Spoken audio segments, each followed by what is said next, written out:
برادران ملت اسلامی، السلام علیکم ورحمۃ اللہ وبرکاتہ۔ الحمد للہ الحنان المنان الذي خلق الانسان وعلمه البیان، والصلاة والسلام على رسوله سید الانس والجان وعلى آلہ واصحابہ ذوی الخیر والاحسان، اما بعد فاعوذ باللہ من الشیطان الرجیم، بسم اللہ الرحمن الرحیم۔ یا قوم ادخلوا الارض المقدسة التي كتب الله لكم ولا ترتدوا على ادباركم فتنقلبوا خاسرین۔ صدق اللہ مولانا العظیم وبلغنا رسوله النبی الامین المتین المختار الکریم، ونحن على ذلك من الشاہدین والشاکرین والحمد للہ رب العالمین۔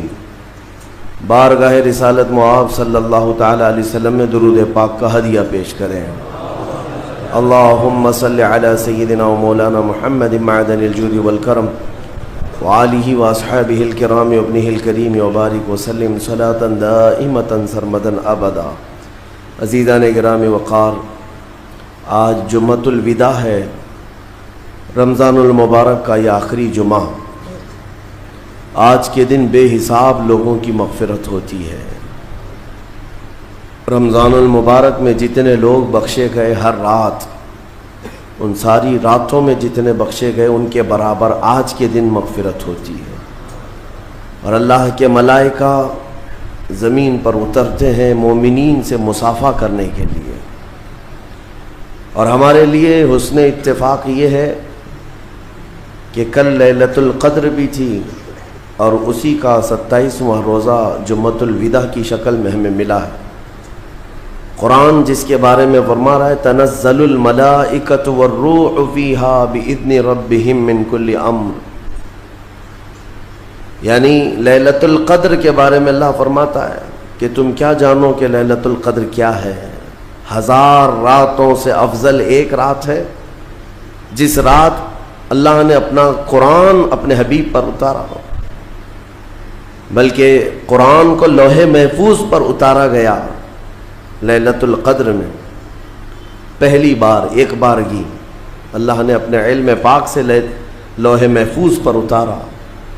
اور پھر اس سورہ میں یہ فرمایا گیا کہ جبرائیل امین اور سارے فرشتے اترتے ہیں، تنزل الملائکۃ والروح فیہا، اس رات کو اترتے ہیں اور پوری رات وہ اللہ تبارک و تعالیٰ کے حکم سے سلام بھیجتے رہتے ہیں مومنین کو۔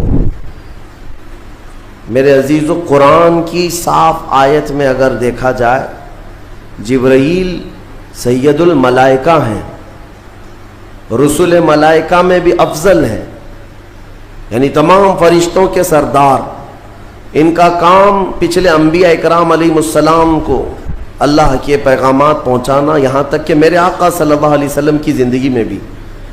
تو حضور کی زندگی پاک میں آپ کا آنا جانا کثرت سے ہوتا رہا، وہی لے کر آتے، پیغامات لے کر آتے، لیکن آپ کے بعد پھر کوئی نبی نہیں آئے گا۔ حضور پاک صلی اللہ علیہ وسلم کے بعد اب کوئی نبی آنے والا نہیں قیامت تک۔ پھر جبرائیل حضور پاک صلی اللہ علیہ وسلم کی ظاہری وفات کے بعد اگر جبرائیل امین اس زمین پر کبھی آتے ہیں تو وہ صرف لیلۃ القدر میں آتے ہیں۔ آج بھی آتے ہیں۔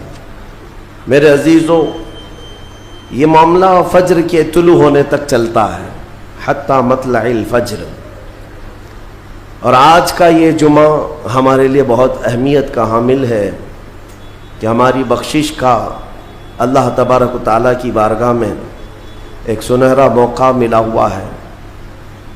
ہم سب کو آج جمعہ کے غروب سے پہلے توبہ کرنی چاہیے اور گڑ گڑا کر اپنی مغفرت کا سوال کرنا چاہیے، لیکن ساتھ ہی میرے عزیزو، حالات کے تناظر میں اس آخری جمعہ کو عالمی طور پر یوم بیت المقدس کے نام سے منایا جاتا ہے۔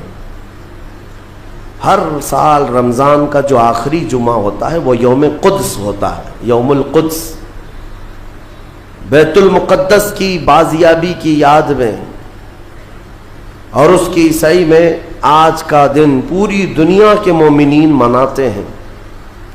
فادرز ڈے ہے، مدرز ڈے ہے، یعنی چلڈرنز ڈے ہے، پتہ نہیں کون کون سے ڈے ہے، لیکن بیت المقدس کا جو دن ہے وہ رمضان المبارک کے آخری جمعہ ہو۔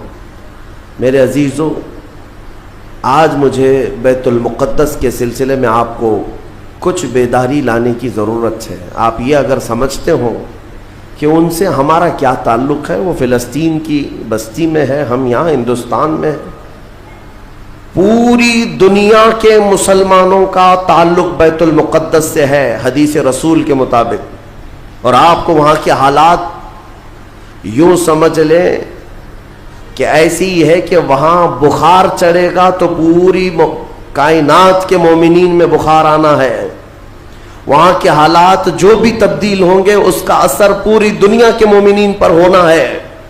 ہمارا رشتہ وہاں سے مضبوطی کے ساتھ جڑا ہے، وہ انبیاء کی سرزمین ہے۔ حضور پاک صلی اللہ تعالی علیہ وسلم کی کئی حدیثیں فلسطین اور بیت المقدس کو لے کر کے جو قیامت کے قریب ہونے والی ہیں، وہ بشارتیں بھی ہیں۔ میں تھوڑی سی تاریخ آپ کے سامنے رکھوں میرے عزیزو۔ آج وہ بیت المقدس جو مومنین کا قبلہ اول رہا، 17 مہینے تک میرے آقا صلی اللہ علیہ وسلم خود بیت المقدس کی طرف منہ کر کے نماز پڑھتے رہے، پھر مدینہ طیبہ میں بیت المقدس کی بجائے قبلہ تحویل ہو گیا خانہ کعبہ کی طرف۔ اس بیت المقدس میں روایات کے مطابق 30,000 کے قریب انبیاء اکرام علیہ السلام آرام فرما ہے۔ 30,000 کے قریب انبیاء اکرام وہاں پر دفن ہیں، اور قرآن جس کے بارے میں کہتا ہے الذی بارکنا حولہ، سبحان الذی اسری بعبدہ لیلا من المسجد الحرام الی المسجد الاقصی الذی بارکنا حولہ، پاک ہے وہ ذات جس نے اپنے بندے خاص کو، اپنے نبی کو سفر کرایا معراج کا، مسجد حرم سے مسجد اقصی تک۔ مسجد اقصی کا ذکر آیا ہے 15ویں پارے کے شروع میں، اور مسجد اقصی تک سفر کرایا۔ کون سی مسجد؟ اللہ فرماتا الذی بارکنا حولہ، جس کے ارد گرد ہم نے برکتیں رکھی ہیں، جس کے ارد گرد برکتیں رکھی ہیں۔ آپ یہ سوچ رہے ہیں کہ بیت المقدس کو جاننا کیوں ضروری ہے؟ یہی سوال حضور پاک صلی اللہ تعالی علیہ وسلم کی زوجہ مطہرہ، ہم مومنوں کی ماں سیدہ میمونہ رضی اللہ تعالی عنہا نے عرض کیا تھا، افتنا یا نبی اللہ عن بیت المقدس، یا رسول اللہ صلی اللہ تعالی علیہ وسلم فی بیت المقدس، بیت المقدس کے بارے میں آپ ہمیں کچھ ارشاد فرمائیں، وہ کیا ہے، ہمارے لیے کتنی اہمیت کا حامل ہے بیت المقدس؟ نبی پاک صلی اللہ تعالی علیہ وسلم نے فرمایا انہو ارض المحشر والمنشر، وہ زمین تمام لوگوں کے حشر کی جگہ ہے، محشر قائم ہونے کی جگہ فرمایا میرے آقا نے۔ سب کے جمع ہونے کا سب سے آخری جس زمین پر سارے لوگ جمع کیے جائیں گے وہ بیت المقدس کی زمین ہوگی۔ حضرت میمونہ نے پوچھا یا رسول اللہ صلی اللہ تعالی علیہ وسلم اس کے متعلق کوئی فضیلت؟ فرماتے ہیں میرے آقا صلی اللہ علیہ وسلم من احل بحجۃ او بعمرۃ من المسجد الاقصى الى المسجد الحرم غفر اللہ له ما تقدم من ذنبه او وجبت له الجنہ او كما قال رسول اللہ صلی اللہ علیہ وسلم۔ میرے آقا فرماتے ہیں جس نے مسجد اقصی بیت المقدس سے عمرے کا یا حج کا احرام باندھا اور مسجد اقصی سے مسجد حرم تک آیا، عمرہ کیا یا حج کیا، جو کچھ بھی پچھلے زندگی میں کیا تھا اللہ سب معاف فرمائے گا۔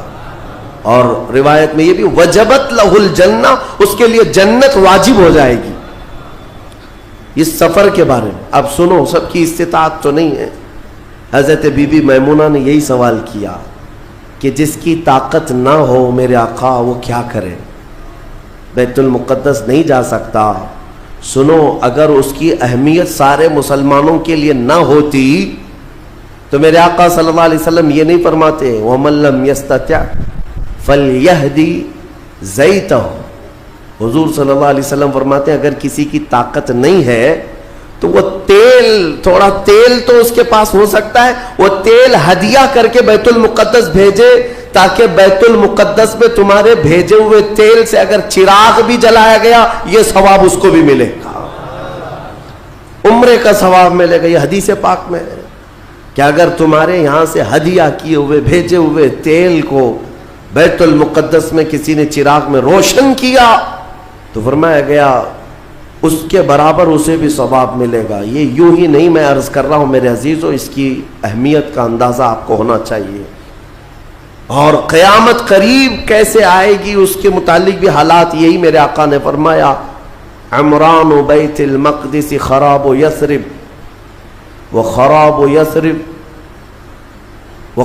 یثرب فتح قسطنطینیہ وفتح قسطنطینیہ، ظہور الملحمہ وظہور الملحمہ خروج الدجال او کما قال النبی صلی اللہ علیہ وسلم۔ یہ سیدنا معاذ بن جبل رضی اللہ تعالیٰ عنہ سے روایت حدیث ہے، میرے آقا فرماتے ہیں بیت المقدس آباد کر دیا جائے گا اور مدینہ ویران کر دیا جائے گا۔ مدینے کی ویرانی، بیت المقدس کی آبادی ہوگی۔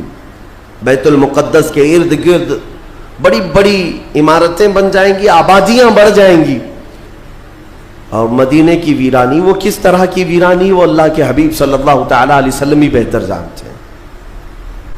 مدینہ زادہ اللہ شرفا و تعظیما، وہ ہمارے دلوں کی دھڑکن ہے، وہ ہمارے آنکھوں کا سرور ہے۔ اور پھر آگے میرے آقا فرماتے ہیں پھر مدینے کی ویرانی قسطنطنیہ کے فتح کا سبب ہو جائے گی۔ قسطنطنیہ استنبول کو کہتے ہیں جو ترکی کا شہر ہے۔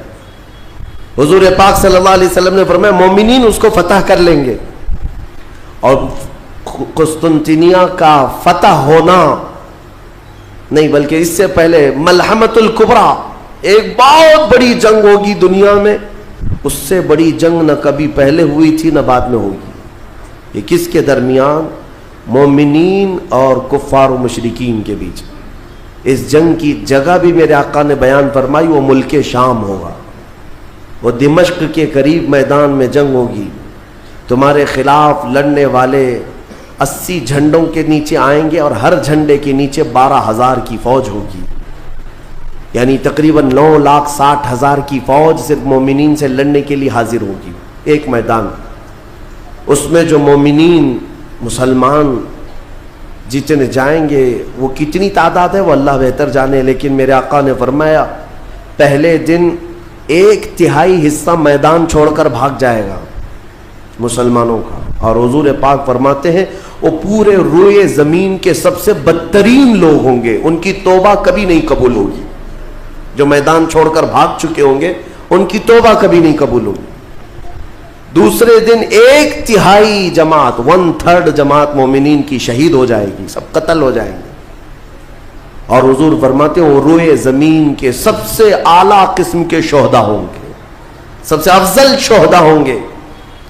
اور میرے آقا صلی اللہ علیہ وسلم فرماتے ہیں 1/3 حصہ مسلمانوں کا باقی ہوگا، اللہ رب العزت اسی ٹکڑے کو فتح عظیم عطا فرمائے گا، فتح سے ہمکنار ہوں گے۔ اور اس کے بعد قسطنطنیہ فتح ہوگا، قسطنطنیہ فتح ہوتے ہی دجال ظاہر ہو جائے گا، دجال کا خروج ہوگا پوری دنیا میں۔ لیکن یہ بڑی جو علامتیں میرے آقا نے بیان فرمائی کہ دجال کا ظاہر ہونا، اس بڑی جنگ کا ہونا، یہ قسطنطنیہ کا فتح ہونا، ان سب کی اسٹارٹنگ کہاں سے ہوگی؟ وہ بیت المقدس سے۔ اس لیے بیت المقدس کو سمجھنا ہمارے لیے بہت ضروری ہے۔ آج یہودیوں کے تسلط میں ہے بیت المقدس، ان ظالم اور غاصب یہودیوں کے پنجوں میں ہے بیت المقدس، اور یہ آج کی مارکہ آرائی نہیں ہے۔ بیت المقدس کے اندر یہ مارکا آرائی جھڑپیں ایک دوسرے کے ساتھ پچھلے 4000 سال سے چل رہی ہیں، آج کی نہیں ہے، یہ 4000 سال پرانی تاریخ ہے بیت المقدس کی. اور بیت المقدس جو آج فلسطین کی سرزمین پر واقع ہے، جس شہر میں وہ واقع ہے اس کو یروشلم کہتے ہیں. اور یہ حضرت ابراہیم علیہ السلام کا آباد کیا ہوا ہے. سیدنا ابراہیم علیہ السلام عراق کے رہنے والے تھے. عراق کے دریائے فرات کے قریب ایک چھوٹی سی بستی تھی بابل کے قریب، وہاں سے ہجرت کر کے ابراہیم علیہ السلام فلسطین آئے اور وہاں ان کی اولاد ہوئی. ابراہیم علیہ السلام پوری دنیا میں 2 مقدس سرزمینوں کو آباد کرنے والے نبی ہیں. حضرت ابراہیم علیہ السلام سے ایک بیٹے پیدا ہوئے اسحاق علیہ السلام. اسحاق علیہ السلام کو حضرت ابراہیم علیہ السلام نے فلسطین میں آباد کر دیا، اور دوسرے بیٹے ابراہیم علیہ السلام کے سیدنا اسماعیل علیہ السلام، اور حضرت اسماعیل علیہ السلام کو مکۃ المکرمہ میں آباد کیا. ابراہیم علیہ السلام کے 2 بیٹے 2 مقدس سرزمینوں کو آباد کرنے والے ہیں. ایک مکہ کو آباد کرتے ہیں اور ایک فلسطین بیت المقدس کو آباد کرتے ہیں. اور بنی اسرائیل اسی خاندان کو کہتے ہیں. ابراہیم علیہ السلام کے نیچے جو خاندان آیا حضرت یعقوب علیہ السلام کی اولاد، اور تقریباً سارے انبیاء کرام علیہ السلام جو بنی اسرائیل کے ہیں وہ اسی فلسطین کی سرزمین میں پیدا ہوتے رہے یا پھر ہجرت کر کے وہیں آئے. بڑے بڑے اگر نبیوں کا نام میں اگر ذکر کروں یہ سب فلسطین میں ہیں. حضرت ابراہیم علیہ السلام، حضرت اسحاق علیہ السلام، حضرت یعقوب علیہ السلام، حضرت یوسف علیہ السلام، حضرت داؤد علیہ السلام، حضرت سلیمان علیہ السلام، حضرت زکریا علیہ السلام، حضرت موسیٰ علیہ السلام، حضرت عیسیٰ علیہ السلام، حضرت یحییٰ علیہ السلام، یہ سب کے سب وہیں بیت المقدس کے ارد گرد آباد. وقت کے جلیل القدر پیغمبر بلکہ یہ رسولان اعظام ہیں، یہ سب فلسطین کی سرزمین پر آباد رہے.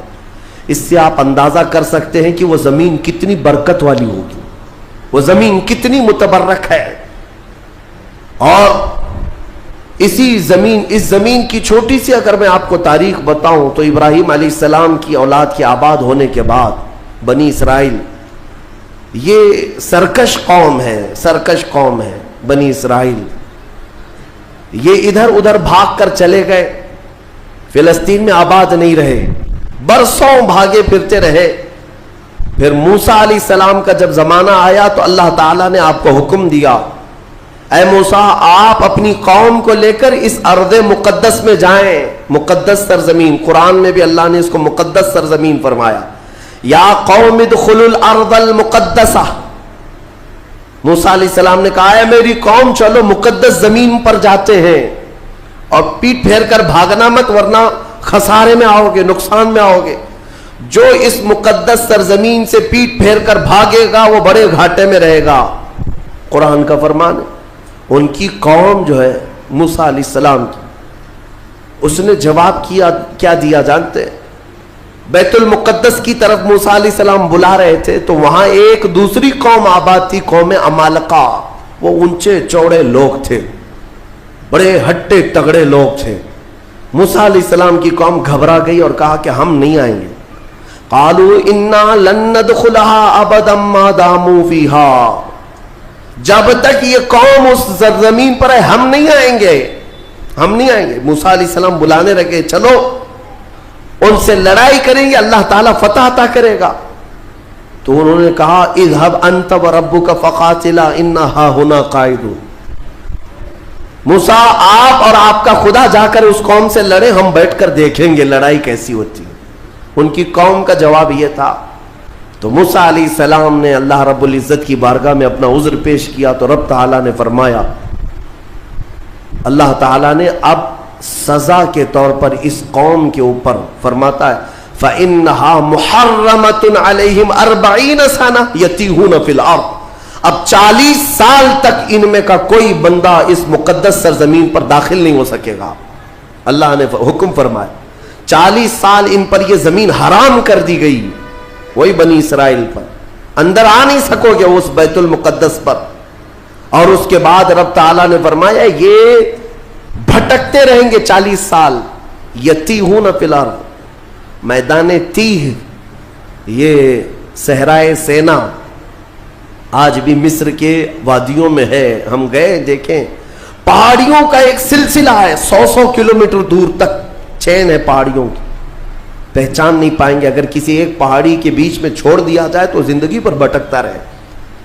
تو اس بنی اسرائیل کو ان پہاڑیوں کے بیچ میں چھوڑ دیا گیا, ان کو راستہ نہیں ملتا تھا. کب تک؟ 40 سال تک راستہ نہیں ملا, بھٹکتے رہے.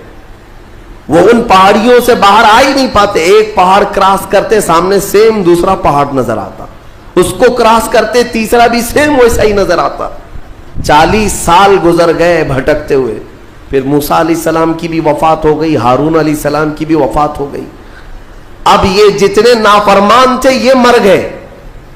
ان کی جو نئی نسل آئی, چھوٹے جو بچے تھے, اب وہ جوان ہوئے تو ان کی سوچ مثبت تھی, فکر اچھی تھی. اس وقت اس بنی اسرائیل کے نبی یوشع بن نون تھے, حضرت موسیٰ علیہ السلام کے خادم بھی رہے, یہ اللہ کے نبی تھے. انہوں نے اپنی قوم کو اکٹھا کیا اور سب کے دلوں میں پھر بات ڈالی, آج سے 40 سال پہلے تمہارے باپ داداؤں پر بیت المقدس کی سرزمین حرام کر دی گئی تھی, اب چلو. تو انہوں نے کہا قوم عمالقہ اب بھی ہے, وہاں پر لڑائی ہوگی. انہوں نے کہا چلو میں تمہارے ساتھ ہوں. جب وہ نکلے بیت المقدس کے راستے پر, وہی ہٹے کٹے لوگوں سے ان کا مقابلہ ہوا, قوم عمالقہ سے. صرف دوپہر سے عصر کے درمیان وہ پوری قوم شکست کھا کر بھاگ گئی اور اللہ نے بیت المقدس بنی اسرائیل کو عطا فرمایا. اللہ کے حکم پر اگر چل کر کے دیکھا ہوتا, یہیں بیٹھ کر کے ارے وہ بڑے تگڑے لوگ ہیں, اونچے لوگ ہیں, یہ بنی اسرائیل کی عادت ہے. پھر اللہ رب العزت نے انہیں وہاں پر قرار دیا بیت المقدس. یہ یہودی کہلا ہے, یہودی ایمان والے یہودی تھے جو بیت المقدس میں آباد تھے, برسوں تک رہے. اس کے بعد پھر حضرت عیسیٰ علیہ السلام کا ظہور ہوا, آپ کی ولادت ہوئی. عیسیٰ علیہ السلام کے ساتھ ان یہودیوں نے بڑی بدتمیزیاں کی ہیں, ان کے قتل کا بھی منصوبہ بنایا, ان کی ماں پر الزام لگائے. یہودی بڑی بدماش قوم, اور انہوں نے تقریباً 10,000 نبیوں کو قتل کیا ہے, اللہ کے نبیوں کو قتل کرتے تھے. اب اللہ رب العزت نے قرآن میں جن کے بارے میں فرمایا غضب اللہ علیہم, اللہ کا ان پر غضب ہے, اللہ کا ان پر غضب ہے, آج بھی غضب ہے. تھوڑے دن ان کے ازدہار کے آتے ہیں, ترقی کے آتے ہیں, تو دنیا کو ایسا لگتا ہے پوری دنیا کے بادشاہ یہی ہیں. پھر رب تبارک و تعالیٰ انہیں اوندھے منہ پھر گراتا ہے. ذلت ان کا ساتھ قیامت تک نہیں چھوڑے گی, قیامت تک نہیں.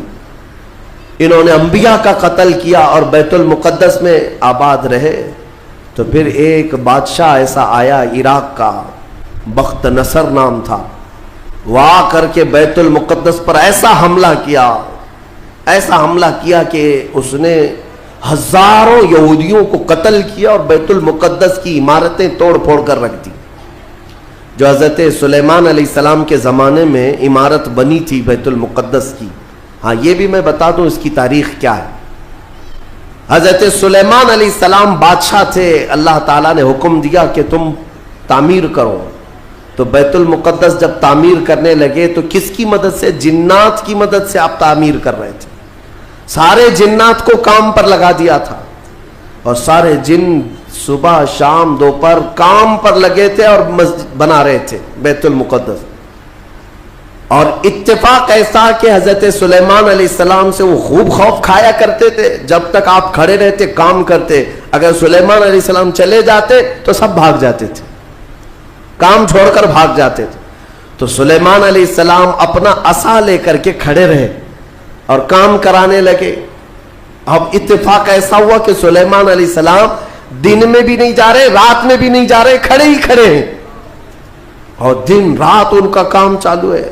لیکن ہوا یہ تھا کہ سلیمان علیہ السلام کی وفات ہو چکی تھی. کھڑے کھڑے آپ کا انتقال ہوا ہے حضرت سلیمان علیہ السلام کا, اور اپنے عصا کے سہارے کھڑے رہ گئے انتقال کے بعد بھی. یہ صرف اور صرف نبوت کی شان ہے, یہ صرف نبیوں کی شان ہے. قرآن میں ہے, اللہ تعالیٰ نے فرمایا فلما تبینت الجن, جنات کو کب معلوم ہوا پتا ہے؟ دیمک نے حضرت سلیمان علیہ السلام کی لکڑی کو کھا لیا. یہ جو عصا تھا دیمک کھا گئی، دیمک کھانے کی وجہ سے لکڑی ٹوٹی، تو لکڑی ٹوٹنے کے بعد حضرت سلیمان علیہ السلام زمین پر آ گرے، تب جنات کو پتا چلا ان کا تو کب کے انتقال ہو چکا ہے، اور اس وقت تک بیت المقدس کی تعمیر ہو چکی تھی، جس کو روایات میں ہیکل سلیمانی بھی کہا گیا ہے۔ بیت المقدس، ہیکل سلیمانی، یہ الگ الگ ووادت جو معاملات ہیں، میں اس کو پھر کبھی عرض کرتا ہوں۔ یہ تعمیر مکمل ہوئی اور وہی یہودیوں کے لیے مقدس جگہ، اور بخت نصر نے جس کو توڑا وہی ہیکل سلیمانی تھا، اور اس کے نیچے بہت ساری ان کی مقدس کتابیں جس سے جادو کرتے تھے وہ سب دفن کر دی گئیں۔ سلیمان علیہ السلام کی کرسی وہ بھی دفن کر دی گئی۔ آج بھی یہ یہودی جو کھدائی کر رہے ہیں اسی کرسی کو تلاش کرنے کے لیے، اپنی باقیات، وہ جادو کی کتابیں تلاش کرنے کے لیے آج بھی یہ کھدائی کر رہے ہیں بیت المقدس کے ارد گرد۔ اور یہ جو تھرڈ ٹیمپل کہتے ہیں، تیسرا مندر تعمیر ہونا ہے، وہ تھرڈ ٹیمپل کا مطلب یہی ہیکل سلیمانی کو انہیں بنانا ہے، بیت المقدس کو ہدم کر کے، منہدم کر کے۔ یہ جو مسجد اقصی ہے اس کو ختم کر کے انہیں وہاں پر تھرڈ ٹیمپل بنانا ہے، یہ ان کا خواب ہے۔ یہودی وہاں سے قتل ہوئے، عیسائیوں کا قبضہ آیا، عیسائی تقریباً 300 سال تک آباد رہے۔ پھر ایک بادشاہ آیا، ایران کا بادشاہ تھا خسرو، اس نے بدلہ لیا اور اس کے بعد یہودیوں کو پھر سے آباد کیا۔ پھر اس کے بعد ٹائٹس نام کا ایک عیسائی بادشاہ آیا، اس نے پھر دوبارہ بیت المقدس پہ حملہ کیا، اس نے قریب 1 لاکھ کے قریب یہودیوں کو پھر قتل کیا۔ یہ قتل کون کر رہا ہے؟ عیسائی یہودی، اور دہشت گرد کوئی اور ہے۔ ہاں، پہلے زمانے کے دہشت گرد ہیں یہ، پرانے دہشت گرد۔ ایک ساتھ جینوسائڈ کرنا، جو نسل کشی کرنا، یہ یا تو عیسائیوں کا کام ہے یا یہودیوں کا کام ہے۔ ان کو قبضہ ملتا تھا تو ان کو مارتے، ان کو قبضہ ملتا تو ان کو مارتے۔ ٹائٹس نے پورا تباہ کر دیا۔ پھر بیت المقدس میں اس نے غلاظت ڈال دی، کچرے ڈال دیے، بہت کچھ برباد کرنے کے بعد یہودی وہاں سے نکل گئے۔ پھر میرے عزیزو، وہ عیسائیوں کا تسلط ویسا ہی برقرار رہا۔ کب تک؟ جب تک سیدنا عمر ابن خطاب کا زمانہ آ گیا۔ اسلام کا یہ فتوحات کا سلسلہ تھا۔ میرے آقا کے غلام جس طرف جا رہے تھے زمینیں ان کے قدموں میں آ رہی تھی، یہ وہ دور تھا۔ تو حضرت عمر نے بھیجا کہ اب فلسطین کی طرف بھی ہمارے مجاہدین جائیں گے، اور وہاں عیسائی تھے، پوری دنیا کی خبر تو رکھتے تھے کہ کیا کیا ہو رہا ہے۔ رسول پاک صلی اللہ علیہ وسلم کے غلاموں سے لڑنے کی طاقت سب کے پاس نہیں، تو انہوں نے کہا کہ ہم لڑائی نہیں کریں گے، آپ آ جاؤ، آپ کے حوالے پورا بیت المقدس کر دیں۔ حضرت عمر کو خود ہی دعوت دے کر کے بلا لیا۔ اور جانتے ہیں ان عیسائیوں کی خباثت، یہ بڑے نرم دکھتے۔ اس وقت قبۃ الصخرہ، جس کو آپ ڈوم آف راک کہتے ہیں، یہ یلو کلر کا جو گنبد نظر آتا ہے، یہودی اس کو بڑا مقدس سمجھتے ہیں، بڑا مقدس۔ اس پر عیسائیوں نے پورے لوگوں کی غلاظتیں، کچرے ڈال کر کے رکھے تھے۔ اس زمانے میں کوئی دوسرا گنبد تھا وہاں پر، یہ تو پھر اموی خلیفہ کے زمانے میں یلو کلر کا پھر سے بنایا گیا، لیکن اس زمانے میں کچرا ڈال کر کے رکھتے تھے عیسائی، یہودیوں کو جلانے کے لیے۔ یہودیوں کی وہ مقدس جگہ ہے۔ پھر حضرت عمر فاروق رضی اللہ تعالیٰ جب تشریف لائے تو جانتے ہیں کس شان سے آئے تھے سیدنا عمر فاروق۔ مدینہ طیبہ سے نکل کر کے اپنے ایک تنہا غلام کے ساتھ بیت المقدس گئے، کوئی فوج لے کر نہیں گئے، اور وہ بھی ایسے کہ غلام کے ساتھ باری لگا لیا ہے، 1 میل میں گھوڑے پر بیٹھوں گا، 1 میل تو گھوڑے پہ بیٹھے گا۔ سفر میں 1 میل حضرت عمر بیٹھتے تھے گھوڑے پر، غلام رسی پکڑ کر چلتا تھا، 1 میل غلام بیٹھتا تھا، عمر فاروق رسی پکڑ کر چلتے تھے۔ دنیا کا اقتدار میرے آقا کے غلاموں نے یوں نہیں حاصل کیا، انہوں نے خود ہی کو فنا کر دیا تھا میرے آقا کی محبت میں۔ اور اتفاق ایسے کہ فلسطین جب پہنچے تو باری غلام کے بیٹھنے کی تھی، حضرت عمر رسی پکڑ کر کے بیت المقدس میں آ رہے ہیں، تو لوگ جو نئے لوگ تھے، عیسائی تھے، وہ سب جھپٹ پڑے امیر المومنین مسلمانوں کے، جن سے کیسر و کسریٰ بھی کانپتے ہیں، گھوڑے پر تشریف لا رہے ہیں، تو سب ان کے استقبال کے لیے تھے۔ جو غلام تھا حضرت ابو عبیدہ بن جراح جو صحابی تھے، انہوں نے چیخ کر کے کہا لوگوں گھوڑے پر بیٹھا ہوا امیر المومنین نہیں، رسی پکڑا ہوا امیر المومنین۔ اس شان سے وہ آئے اور اپنے ہاتھوں سے اس گنبد کے اوپر موجود پوری غلاظت کو حضرت عمر نے صاف کیا تھا۔ بیت المقدس کے ارد گرد جتنا کچرا تھا اپنے ہاتھوں سے صاف کیا، اور پھر وہاں پر اذان کی آواز گونجی۔ سیدنا عمر فاروق رضی اللہ تعالیٰ عنہ نے ظہر کی نماز وہاں پڑھائی اور عام خطبہ دیا، سارے لوگوں کو جمع کر کے کہا اب گھبرانے کی ضرورت نہیں، اس ارض مقدس میں اسلام آ چکا ہے، جو عیسائی جو یہودی خوشی سے رہنا چاہے اس پر کوئی زور زبردستی نہیں، وہ اس ارض مقدس میں اقلیتوں کے اعتبار سے رہ سکتا ہے، اسے امن و امان دیا جائے گا، کسی کی عبادت گاہ نہیں توڑی جائے گی۔ میرے عزیزو، یہ اسلام کا احسان ہے۔ آج بھی جا کر کے دیکھیں فلسطین میں حضرت عمر کی سلطنت ہو، یعنی خلافت آنے کے باوجود بھی سب سے پرانا جو چرچ ہے عیسائیوں کا، وہ آج بھی فلسطین میں باقی ہے، بیت المقدس کے قریب۔ حضرت عمر نے منع کیا کہ ان کی عبادت گاہ کو ہاتھ نہیں لگایا جائے گا، توڑا نہیں جائے گا، سب کو امان دیا گیا ہے، سب کو امان دیا گیا ہے۔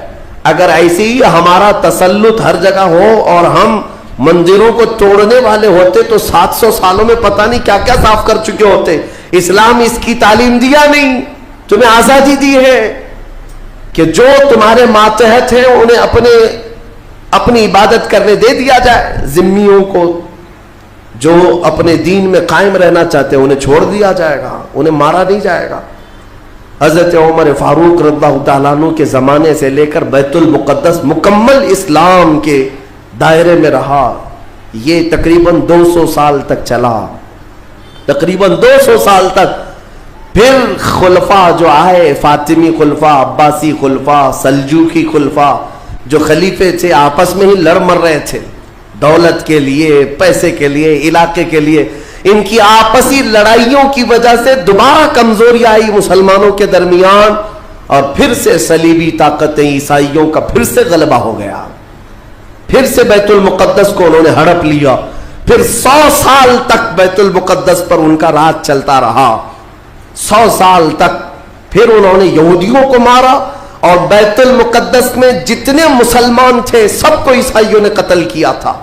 مسلمانوں کے خون کو فلسطین میں ایسا بہایا گیا تھا کہ لوگ چلتے تھے تو ہر ایک کا پیر خون سے بھیگ جاتا تھا، سڑکوں پر خون بہتا تھا انسانوں کا۔ عیسائیوں نے یہ قتل عام کیا تھا۔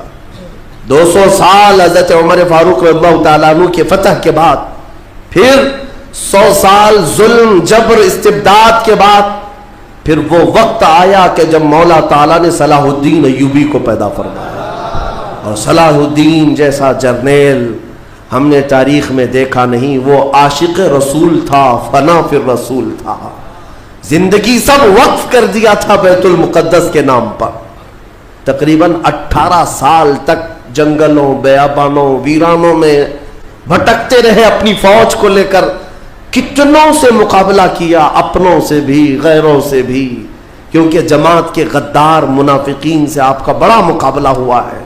سب سے زیادہ تکلیفیں حضرت صلاح الدین ایوبی کو یہ وہ ٹکڑے ٹکڑے جو بادشاہ ہوا کرتے تھے اور خلیفے بنے ہوئے تھے ان سے تھا، کیونکہ وہ عیاش تھے، اپنے حرم کو دنیا سے آباد کیے ہوئے تھے، صلاح الدین کو قتل کرنے کے منصوبے تک بنے، 4 بار جانی حملے ہوئے، پھر بھی اللہ جسے بچانا چاہے۔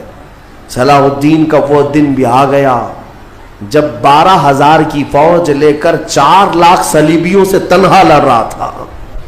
کوئی مقابلہ ہو سکتا ہے؟ سوچو ذرا تاریخ میں، یہ میں اپنی لکھی ہوئی بات نہیں کر رہا ہوں، ایک انگریز تاریخ دان ہے، اس نے خود کتاب میں لکھا ہے کہ تاریخ کا ایک عجوبہ ہم نے دیکھا ہے کہ 4 لاکھ صلیبی عیسائی ایک جگہ تھے، پورا روم، یورپ سب امڑ آیا ہے، اور مقابل میں صرف اور صرف ایک سپہ سالار صلاح الدین 12,000 کا فوج لے کر آیا ہے. 12,000. وجہ یہ ہے میرے عزیزوں 4 لاکھ وہ لائے ہوں گے کھانے پینے والے, لوٹنے کھسوٹنے والے, لیکن صلاح الدین کے ساتھ جو 12,000 تھے وہ جان کا ہدیہ گنبد خضرا میں پیش کرنے والے تھے. ان عاشقوں کی جماعت تھی. اور اللہ تعالیٰ نے صلاح الدین ایوبی کو فتح عطا فرمائی, پھر سے پرچم اسلام لہرایا. میرے عزیزوں یہ تاریخ تھی 6 صدی ہجری کی, اب یہ 15ویں صدی آ گئی ہے. 6 صدی ہجری سے لے کر بیت المقدس اذانوں سے گونجتا رہا, نمازوں سے آباد رہا, مومنین کا وہاں پر جمع غفیر رہا, لاکھوں کی تعداد میں لوگوں کا آنا جانا چلتا رہا, بلکہ بڑے بڑے جید علماء صالحین وہاں پر آباد ہوئے. امام غزالی رحمۃ اللہ تعالی علیہ کر کے کتنے لوگوں کو اللہ نے ولایت ہے کہ بیت المقدس 800 سال کے قریب ہو گئے صلاح الدین ایوبی کو واپس لائے ہوئے. لیکن پچھلے 100 سال سے پوری دنیا کے یہودیوں کے اندر ایک یہ فکر پیدا ہوئی کہ ہماری ایک ریاست ہونی چاہیے, ہمارا ایک ملک ہونا چاہیے.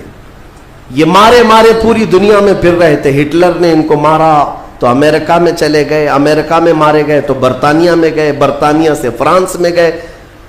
جگہ جگہ یہ تھوڑے تھوڑے تھوڑے آباد ہوتے رہے. اور اس کے بعد پھر ان کے اندر ایک تحریک پیدا ہوئی 18ویں صدی عیسوی میں کہ تمہاری اپنی ایک ریاست ہونی چاہیے. تو ان کی اپنی ریاست, اتنا اپنا ملک چاہیے کہاں, وہی مقدس زمین جو تمہارے باپ داداؤں کی ہے. کیونکہ یہودی یعقوب علیہ السلام کی اولاد میں اپنے آپ کو کہتے ہیں, تو اس سرزمین پر جانے کے لیے کوششیں کرتے رہے. لیکن فلسطین اس زمانے میں خلافت عثمانیہ کا حصہ تھی جو ترکی کے بادشاہ تھے. ترکی کے انڈر میں فلسطین آتا تھا, تو وہاں پر ان کی مجال نہیں تھی. لیکن ہوا یہ کہ 1914 سے 1918 کے بیچ میں فرسٹ ورلڈ وار ہوئی, دنیا کی سب سے بڑی جنگ, پہلی جنگ عظیم, جس میں ترکیوں نے جرمنی کا ساتھ دیا اور ہار گئے برطانیہ انگلینڈ کے مقابل میں. تو ہارنے کی وجہ سے ہوا یہ کہ ترکی کی ساری خلافت ختم ہو گئی, خلافت عثمانیہ کے ٹکڑے ٹکڑے ہو گئے. 50 ملکوں پر ان کی اکیلی حکومت تھی, سب ٹکڑے ہو گئے. ترکی کو سب ختم کر دیا گیا, خلافت ختم کر دی گئی. یہ 1920 میں خلافت ختم کر دی گئی. اور پھر برطانیہ انگلینڈ کے تسلط میں, اس کے قبضے میں فلسطین بھی آیا. یہ وہ زمانہ تھا جب ہمارا انڈیا بھی انگلینڈ کے انڈر میں تھا, ہمارا بھارت بھی. برطانیہ ہر ملک فتح کرتے ہوئے اپنے اندر لیتے جا رہے تھے, یہ انگریزوں کی عادت تھی. تو فلسطین بھی ان کے اندر میں تھا. تو اب ان لوگوں نے یہودیوں کے لیے ایک عام اعلان کیا, ڈکلیریشن آف بالفور کہا جاتا ہے, ایک بالفور اعلامیہ, جس میں اعلان کیا گیا کہ دنیا بھر کے جو بھی یہودی ہیں وہ ہجرت کر کے یہاں آئے, انہیں گھر دیا جائے گا. 1921 سے پھر فلسطین میں ایک چھوٹی سی بستی میں ان کو بسایا گیا. 4000 لوگ پہلے آئے, 4000 لوگ آئے. پھر یہ ہجرت کا سلسلہ چلتا رہا یہاں تک کہ 1947 میں ان کی آبادی 36 لاکھ کے قریب ہو گئی. 30-35 لاکھ سے بڑھ کر کے آگے بڑھ گئے. اور اس کے بعد پھر 1948 میں ان ظالموں نے اقوام متحدہ UN کی مدد سے یہ اعلان کر دیا پوری دنیا میں کہ اب یہ فلسطین نہیں ہے, اس کا آدھا حصہ اسرائیل ہے, یہ ہمارا ملک ہے. بات در حقیقت یہ تھی کہ UN میں, اقوام متحدہ میں یہ بل پاس ہوا تھا کہ یہودیوں کو بھی رہنے دیا جائے, مسلمانوں کو بھی. اس فلسطین کے 2 ٹکڑے کیے جائیں گے, ایک مسلمان فلسطین بنائیں گے اور ایک یہودی اسرائیل بنائیں گے. آج بھی یہ اقوام متحدہ UN کا یہ بل آج بھی موجود ہے. اقوام متحدہ سے یہ بل پاس ہوا. یہودی تو مان گئے, لیکن پورے عرب کے مسلمان اس کے خلاف تھے کہ عربوں کے بیچوں بیچ ایک یہودی ریاست کیسے قائم ہو سکتی ہے, یہ ہمارا مقدس معاملہ ہے, مقدس سرزمین سے ہمارا تعلق ہے. احتجاج کرتے رہے لیکن ان یہودیوں نے مال کے ذریعے، عورتوں کے ذریعے سارے عرب ملکوں کے جو بادشاہ تھے ان تک اپنا تسلط جما لیا. کئی ایسے عرب بادشاہ ہیں جن کی بیویاں یہودی ہیں، ان کے گھروں تک یہ پہنچ گئے اور ان کو ایسا نیوٹرل کر دیا کہ اب وہ فلسطین کے بارے میں بات نہ کریں. ہوا یہ کہ اسرائیل تو بن گیا لیکن آج تک فلسطین نہیں بن سکا. فلسطین کا وجود دنیا نہیں دکھاتی، گوگل میں چیک کرو تو نہیں بتاتا فلسطین کوئی جگہ ہی نہیں. میرے عزیزو، ہر 10 سال پر یہ زمین کو ہڑپتے آج پورا وہ ارض مقدس جس کو فلسطین کہا جاتا ہے 90% یہودیوں کے قبضے میں آ گیا. اقوام متحدہ سے یہ بھی بل پاس ہوا تھا کہ آدھا کر لیا جائے، اسرائیل ایک ریاست، فلسطین ایک ریاست، لیکن بیت المقدس جو ہے مسجد اقصی وہ دونوں کے انڈر میں نہیں رہے گی، یہ اقوام متحدہ کے اندر میں، یہ خود مختار رہے، کیونکہ یہاں یہودیوں کا بھی تعلق ہے، عیسائیوں کا بھی ہے، مسلمانوں کا ہے، سب کو یہاں آنا جانے کی اجازت رہے گی، کسی کے انڈر میں نہیں رہے گا. یہ پاس ہوا تھا، لیکن آج حالات یہ ہے کہ اس بیت المقدس کی دیواروں پر، دروازوں پر یہ وحشی ظالم اسرائیلی بندوق تانے آج بھی کھڑے ہوئے. یہ جسے اندر جانے دیں وہ جائے گا. پوری دنیا اپنی آنکھوں سے دیکھ رہی ہے ان کی خیانت، ان کی غداری کو، لیکن کوئی ایک جملہ تک نہیں کہتا کہ اسرائیل دہشت گرد ہے. آپ کو میں ایک آنکڑے اگر بتاؤں تو آپ کے رونگٹے کھڑے ہو جائیں. انہوں نے فلسطین کے مسلمانوں میں سے اب تک 2.5 لاکھ صرف بچوں کو قتل کیا ہے ان اسرائیلیوں نے. آج بھی یہ ڈیٹا موجود ہے، انٹرنیٹ پہ موجود ہے، بڑی ویب سائٹس ہیں، انہوں نے شو کیا. اقوام متحدہ کی بھی رپورٹ موجود ہے کہ فلسطین کے کتنے مارے گئے. ان دونوں کی جنگ میں 24 لوگ اگر مارے جاتے ہیں تو 23 فلسطینی ہوتے ہیں، ایک اسرائیلی ہوتا ہے. پھر بھی دہشت گرد فلسطین ہے، آتنکواد فلسطین ہے. میرے عزیزو، یہ دنیا جو دوہرا کھیل کھیل رہی ہے اس کو کون بتائے گا آخر؟ وہاں جمعہ کی نماز پڑھنے کے لیے مومنین آج بھی جاتے ہیں، ان پر گولیاں برسا دی جاتی ہیں، لیکن ان جیال مسلمانوں کو ہزاروں سلام جو تلواروں کے سائے میں بھی میرے مولا کی عبادت خشوع و خضوع سے کرتے.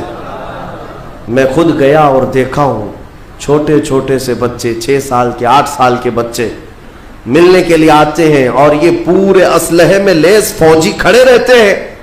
چھوٹا سا بچہ ان کی گن کو یوں گھماتا ہے اور مسجد میں اندر آتا ہے، ایسا لگتا ہے جیسے وہ کھلونے کو پکڑ رہا ہے.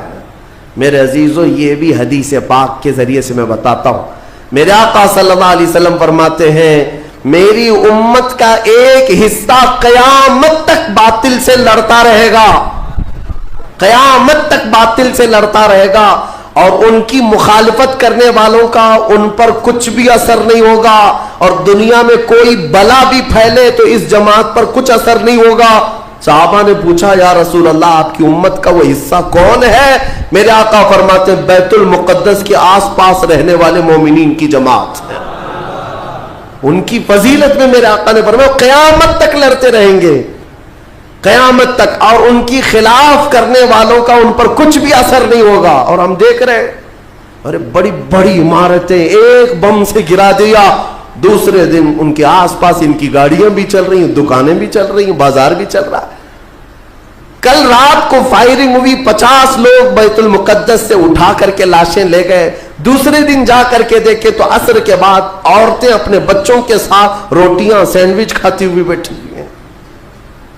مطلب یہ ہے کہ نہ موت کا ان کے اندر خوف ہے، نہ ظالموں کے تسلط کا ڈر ہے.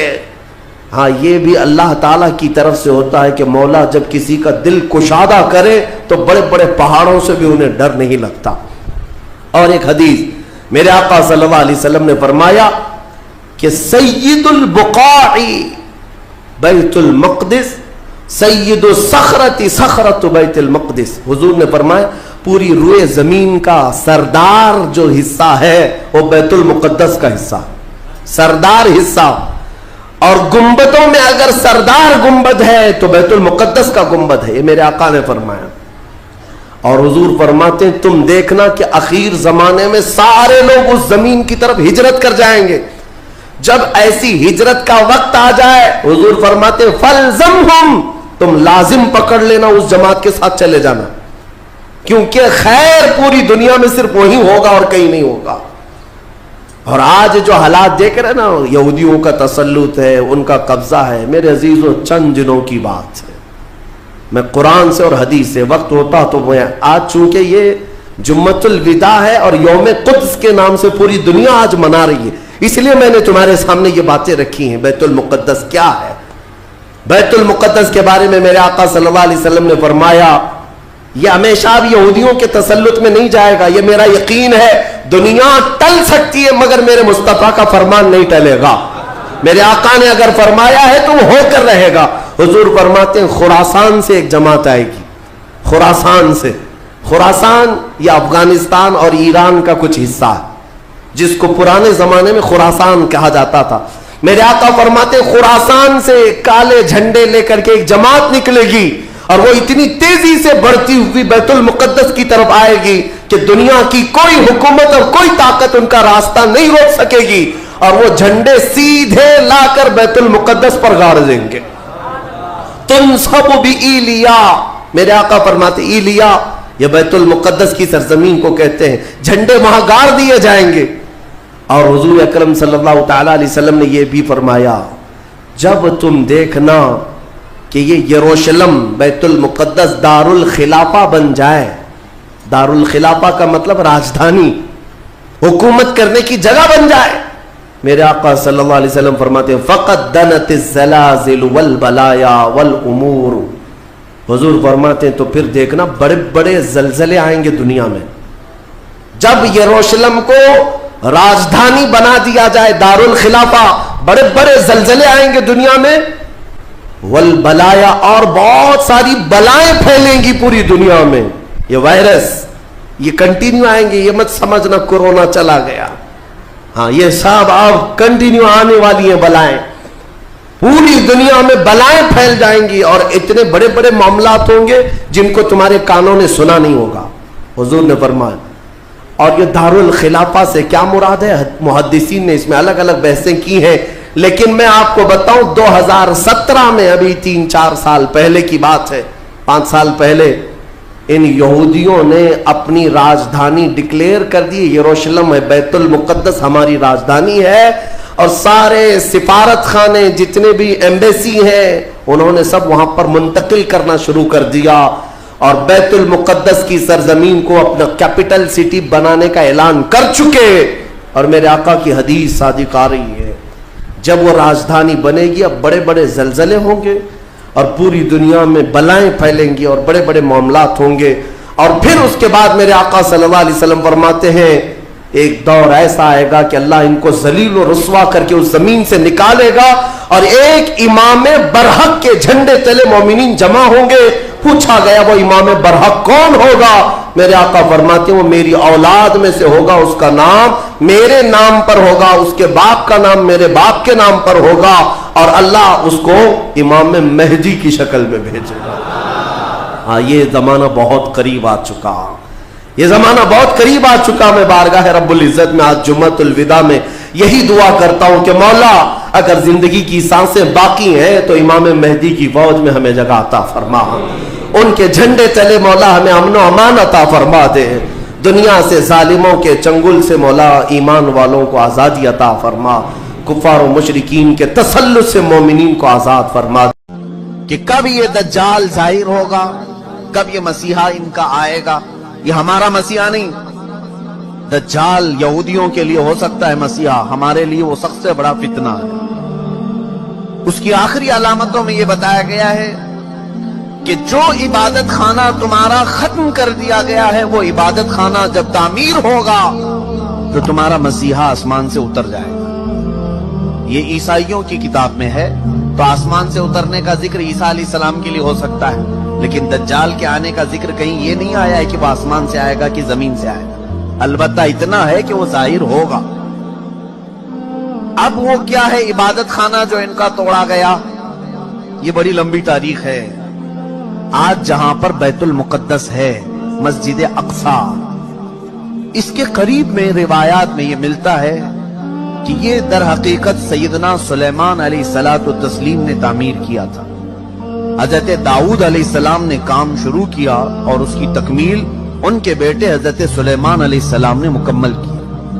اور قرآن پاک میں اس کا ذکر بھی ہے.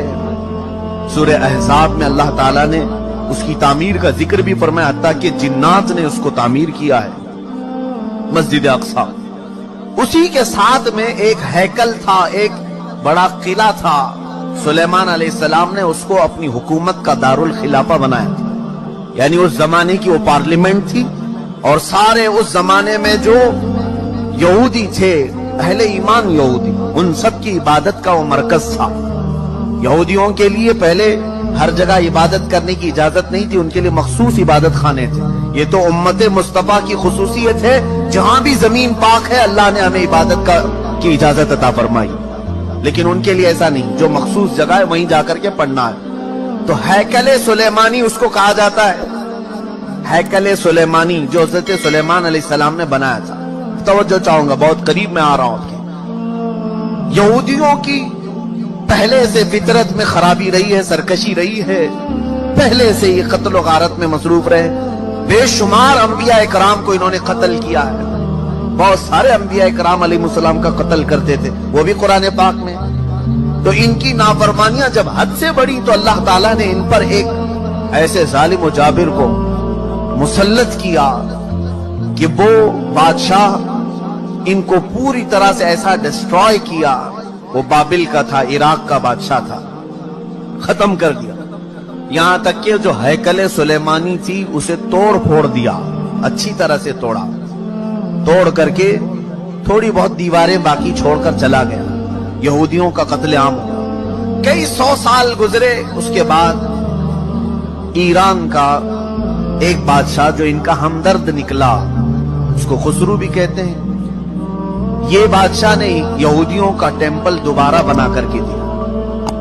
دوبارہ بنایا، اور دوبارہ یہ ٹیمپل اس کو انگلش میں کہتے ہیں، جو ان کا ہولی ٹیمپل ہے، ہیکل سلیمانی ہے. دوبارہ اس کی تعمیر کیا. اور پھر کئی 100 سال گزرے. پھر ایک بادشاہ ہرکیولس جس کو یہ کہتے ہیں، ہرقل اعظم، اس نے، یہ عیسائی تھا، یہودیوں پر حملہ کیا. پھر اس ٹیمپل کو توڑ دیا، اور ایسا توڑا کہ اس کی ایک اینٹ بھی باقی نہیں رکھی. ساری چیزیں ختم کر دی. اس میں بہت ساری چیزیں جو نایاب تھیں، جیسے تابوت سکینہ جس کا ذکر قرآن میں ہے. ایک صندوق تھا پچھلے نبیوں کے پاس، وہ موسیٰ علیہ السلام کے پاس بھی تھا، جس میں حضرت آدم علیہ السلام کا عصا تھا. بہت سارے نبیوں کے تبرکات تھے. بنی اسرائیل اس صندوق کو لے کر چلتے تھے ہر جنگ میں. کبھی بھی جنگ میں جانا ہو تو وہ صندوق لے کر جاتے تھے. اس کو تابوت سکینہ کہتے ہیں. اسے رکھ کر کے دعا کرتے تھے، اللہ ان کو فتح عطا کرتا تھا. وہ تابوت بھی ختم کر دیا گیا تھا، وہاں سے غائب ہو گیا تھا. ہرکیولس کے زمانے میں سب ختم ہوا. ٹیمپل دوسری مرتبہ ڈسٹروائے ہوا ہے، ڈیمولش کر دیا گیا ہے. یہ بات آپ کے دماغ میں رہے. 2 مرتبہ تعمیر ہوا اور 2 ختم کر دیا گیا ہیکل سلیمانی. اس کے بعد صدیاں گزر گئیں. رسول کریم صلی اللہ تعالی علیہ وسلم کی تعلیمات نے دنیا کو روشن کیا. اور پھر عیسائیوں کا قبضہ جو بیت المقدس پر تھا، سیدنا عمر فاروق رضی اللہ تعالیٰ عنہ کے زمانے میں ان سے بھی اس مقدس مسجد کو آزاد کرایا گیا. اور مسجد اقصی مسلمانوں کا اس وقت سے لے کر کے ایک مقدس مقام بن کر رہی. کب سے؟ حضرت عمر فاروق رضی اللہ تعالیٰ عنہ کے زمانے سے آج تک. ہاں، بیچ میں ایک مرتبہ اور عیسائیوں نے اس پر غلبہ کیا تھا، تو سلطان صلاح الدین ایوبی رحمت اللہ علیہ نے بھی اس مسجد اقصی کو آزاد کرایا. اس کے بعد سے آج تک. لیکن اس کا کیا، جو ٹیمپل جو ٹوٹی، اب میں قریب آپ کے نتیجہ رزلٹ کے قریب آ رہا ہوں. جس عبادت خانے کو یہودی بہت مقدس مانتے تھے، ہیکل سلیمانی، یہ 2 مرتبہ ٹوٹ گیا ہے. اب سنیے کہ ان کی بشارتوں میں یہ تک لکھا گیا ہے، جس وقت تم اپنا عبادت خانہ تیسری مرتبہ تعمیر کرو گے تمہارا مسیحا آ جائے گا. اب اخبارات اٹھاؤ اب انٹرنیٹ پر جا کر یہ بھی سرچ کرو تھرڈ ٹیمپل کیا ہے. میں نے یہ بھی پڑھا کہ ابھی ابھی کی نیوز ہے کہ اسرائیل میں یہ اعلان کیا گیا ہے کہ ہم تھرڈ ٹیمپل بنانے جا رہے ہیں. تھرڈ ٹیمپل کیا ہے؟ وہی ہیکل سلیمانی جس کے لیے یہ 70 سال سے فلسطینیوں کا قتل عام کر رہے ہیں. اور کتنی سرنگیں انہوں نے کھود کر کے دیکھی ہیکل سلیمانی کی باقیات کو ڈھونڈنے کے لیے. اب جلدی جلدی میں آ رہا ہوں. یہودیوں نے ابھی اپنے اخبارات میں یہ بھی اعلان کیا کہ ان کو تابوت سکینہ بھی مل گیا ہے. جو تابوت سکینہ غائب تھا وہ مل گیا، اور اس کے علاوہ وہ جگہ بھی مل گئی جہاں پر ہیکل سلیمانی تعمیر تھا. اب ان کو یہ خبر ہو گئی. آپ کو یہ ایگریمنٹ بھی میں یاد دلاؤں کہ آج سے 70 سال پہلے سن 1948 کے قریب جب بیت المقدس کے قریب یہودی جا کر رہنے لگے، اسرائیل ایک ملک کی شکل میں آیا، تو ایک ایگریمنٹ عرب ملکوں کے ساتھ یہ پاس ہوا تھا کہ یہ جہاں چاہیں رہیں اسرائیل میں، لیکن بیت المقدس کو ہاتھ نہیں لگائیں گے اور مسلمانوں کو جانے سے نہیں روکیں گے. تو انہوں نے سائن بھی کیا تھا، اور ان کا خیال یہ تھا کہ بیت المقدس الگ چیز ہے، ہمارا ہیکل سلیمانی الگ چیز ہے. لیکن اب جا کر انہیں یہ خبر ملی کہ ٹامب آف راک جس کو کہتے ہیں، جو پیلا گنبد مسجد اقصی کا دکھتا ہے، اب یہودیوں نے یہ اپنی تحقیقات میں کہا ہے ہیکل سلیمانی وہی تھا جہاں یہ ٹامب آف راک بنا ہوا ہے. اب ان کے لیے نہایت ضروری ہو گیا ہے کہ بیت المقدس کو شہید کر دیا جائے. ٹامب آف راک جس کو کہتے ہیں، یہ پیلا گنبد، قبۃ الصخرہ اس کا نام ہے، اس کو شہید کر دیا جائے، اور اس کا اعلان ہو چکا. اور چوتھی ایک اور بشارت سن لیجیے، جہاں پر مسجد اقصی قائم ہے، یہ یروشلم. میں ان تمام باتوں کو جو پیش کر رہا ہوں، قانونی اعتبار سے بہت سارے لوگ سمجھتے ہیں ان پیچیدگیوں کو. جس نے بھی یہودیوں کے متعلق بات کی ہے اس کا قتل کر دیا جاتا ہے، مار دیا جاتا ہے. میں بار بار اس کا اعتراف کرتا ہوں، مجھے اس کی پرواہ نہیں. ہاں، اس کی پرواہ ضرور ہے کہ میں امت مصطفیٰ کو ان کی امانتیں سپرد کر کے جاؤں. کتمان علم حرام ہے. چوتھی ایک اور بشارت ان کے متعلق یہ آئی ہے کہ کب آئے گا ان کا مسیح دجال. یہ بھی کہا گیا ہے کہ یروشلم میں جب تمہاری حکومت کا سینٹر ہوگا تب تمہارا مسیح اتر کر آ جائے گا، تمہارا مسیحا آ جائے گا. اب تک اسرائیل کا کیپٹل سٹی یروشلم نہیں تھا، آج تک نہیں تھا. اور آپ کو ابھی پچھلے سال پتا چلا ہوگا، امریکہ کے صدر ٹرمپ نے یہ اعلان کیا کہ میں امریکن ایمبیسی یروشلم منتقل کر رہا ہوں. جو اسرائیل میں اس کی ایمبیسی تھی، ظاہر سی بات ہے ایمبیسی وہاں ہوتی ہے جہاں ملک کی کیپٹل سٹی ہوتی ہے، راجدھانی. دلی میں سارے ملکوں کی ایمبیسیاں موجود ہیں، سفارت خانے دلی میں ہوتے ہیں. اسی طرح سے اسرائیل کے اندر جتنے بھی ملکوں کی ایمبیسیاں ہیں وہ تل ابیب میں تھیں، تل ابیب. لیکن اب اسے منتقل کر کے، ٹرانسفر کر کے یروشلم میں لایا گیا. اور یہ اس بات کا اعلان ہے کہ یروشلم اب یہودیوں کا مرکز حکومت بننے جا رہا ہے 2019 میں. یہ اعلان ہوگا کہ 2019 میں یروشلم اب پورے ہندوستان، پورے اسرائیل کا مرکز ہوگا، کیپٹل سٹی ہوگا. اور یہ ان کی بشارتوں میں لکھا گیا ہے کہ جس وقت یروشلم تمہارا دار الخلافہ بن جائے، دار الحکومت بن جائے، مسیحا تمہارا آنے والا. بیت المقدس جس جگہ پر واقع ہے اس کا گوگل میپ اگر نکالا جائے تو گوگل میپ میں سے بیت المقدس کو ہٹا کر کے تھرڈ ٹیمپل کی عمارت رکھی گئی. مجوزہ ابھی بنی نہیں ہے لیکن اس کی عمارت پیش کر کے دکھایا گیا پوری دنیا کو. اب ان یہودیوں کو خوف نہیں کسی سے، اس لیے کہ ہر عرب ملک کے بادشاہ میں انہوں نے اپنی زبان رکھی ہے. ہر عرب ملک کا بادشاہ ان کا پٹھو بنا ہوا ہے، ان کا خادم ہے.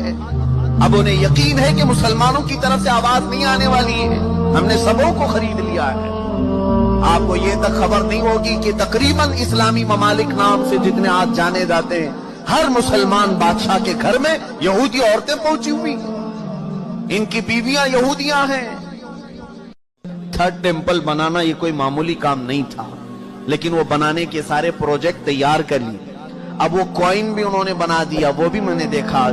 کہ اس میں داخل ہونے والے کے لیے وہ کوئن لینا ضروری ہے، سونے کا یا چاندی کا سکہ ہے جس پر وہ تھرڈ ٹیمپل کی فوٹو بھی، کہ وہ کوئن جس کے پاس ہوگا وہی ڈال کر کے اس کے اندر جائے گا۔ یہ سب تیاریاں ہیں، ساری تیاریاں ہیں، اور یہ ساری تیاریاں اپنے ایک مسیحا کے آنے کے لیے وہ کر سکتے ہیں۔ دف ہے ہماری زندگی پر کہ ہم اپنے نبی کو ان سے زیادہ چاہتے ہیں، لیکن اپنے نبی کی ملاقات کے لیے کوئی ایک بندہ بھی گناہ چھوڑنے کو تیار نہیں۔ عزیزان گرامی وقاری، اب یہ جو اگلے سال آنے والے ہیں، یہ میری ذمہ داری تھی، میں نے آپ کو بتا دیا۔ الرٹ ہونا تمہارا کام ہے، آگاہ ہونا تمہارا کام ہے۔